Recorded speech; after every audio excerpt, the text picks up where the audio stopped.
मत कौन आज्ञा रखी मत आपण मैंने देवे आम बहुत चेष्टा करूँ जेहेतु पीयूष किछि दिन घरे थिले गोटे भल नाटक पीयूष मध्यम उड़िया यात्रा दर्शक मान भेटी देवाई आम प्रचेषा अच्छी आपण मैंने तथा ओडिशार यात्रा दर्शक बंधु मैंने मतामत देवे केमती कौन है नाटक रिलीज होगा आपण तो शुणिले पीयूष निजे कहले जनवरी 5 तारिख दिन चंडीखोल नाटक प्रथम तुम बजरंगी ओपनिंग हम से बाबद भी आम ये कहीचु वाद बद के डाकिकी आसेनी से केतले एक्सीडेंट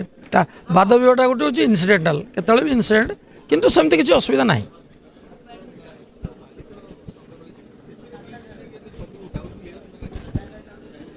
मो मतरे पीयूष को नहीं किसी विवाद ना नहीं देखो जड़े कलाकार 6 मास घर बसले पाठपाठना अच्छी सी जी समस्त ड्यू जी जार ठीक ठाक क्लीयर कर पुणी नाटक करे यात्रा से कथा को पुणी पुनरावृत्ति करवानी यात्रा यही कथा होता जेहेतु सी जड़े बहुत बड़ आर्टिस्ट तेणु कंट्रोवर्सी है यात्रा पैसा नहीं फेरवा गोटे पार्टी की यहाँ नुआ कथा नुहे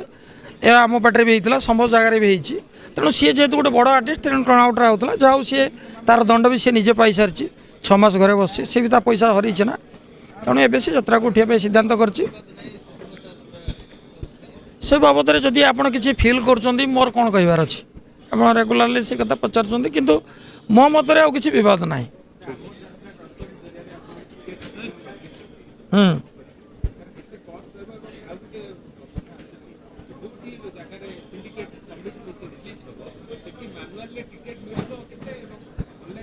आमे आमे चिंता करूँ 50-50 करूँ कारण सेठर लोकल दर्शक भी देखिए तेणु आमे 50% टिकेट ऑनलाइन बुकिंग करूँ एवं 50% ऑफलाइन 5 दिन थी से टिकेट बिक्री आरंभ हो।